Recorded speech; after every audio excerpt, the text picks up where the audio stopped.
Here's the opening range recap for January 2024.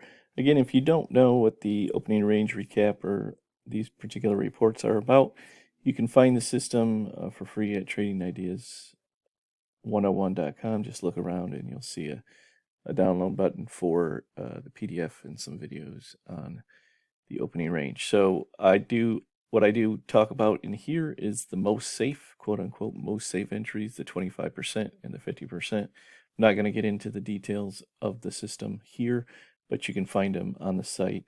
But I recap the 25% and the 50%, and I'll walk you through that. So the Dow for January was plus 79 points. Had a trade here on the 3rd for 15 points, and then two trades, a trade here for a 25% win on the Dow for 21 points, and a 50% win for 43 points, which makes 79 points.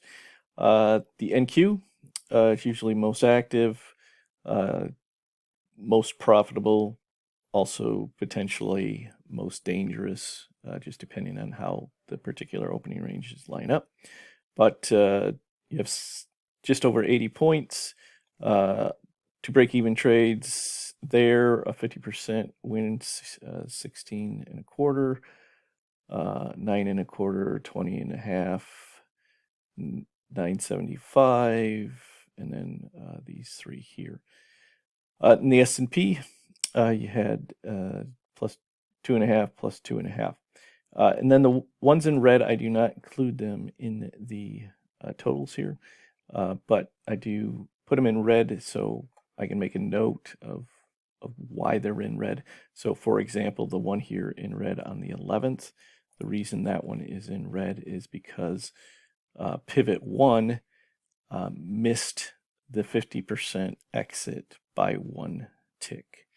So pivot 1 was officially a loss, but it missed it by 1 tick because it missed it by 1 tick.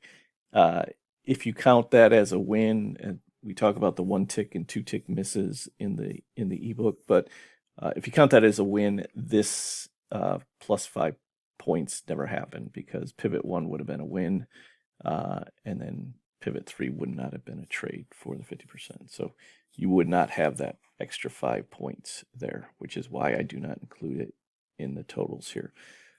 That's the way that I like to trade them. When they're super close like that, I consider it quote unquote completed, and I'm not going to mess around with that kind of thing. So same thing here on the 12th. Well, 12th was a little bit different. So the 11th, they had a 10-point opening range on the S&P. The next day on the 12th, they had a 3.75 point opening range. When you have those are the really dangerous ones where you have a lot of volatility in the market one day and then none the next day. And then also on that particular day, on the 12th, there was a news event that happened at 10 a.m.